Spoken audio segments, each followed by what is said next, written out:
Okay, a couple thoughts on how to use FinTwit or using Twitter as a financial resource as an investor.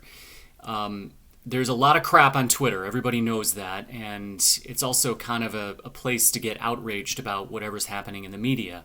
But if you're a little bit sophisticated about how you find people to follow, you can get incredible resources on Twitter.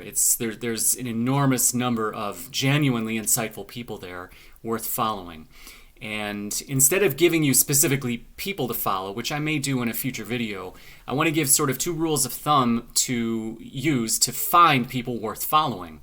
And the first rule is anybody who brags about their performance or brags about their ideas or brags about being right about something, don't follow.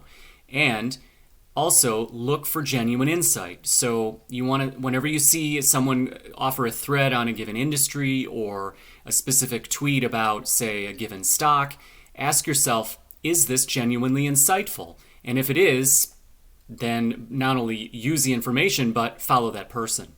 So do that for a few weeks, and you're going to find quite a number of people very much worth following who offer all kinds of great resources for free right on Twitter. So use it, and good luck. I hope this is helpful. Thanks.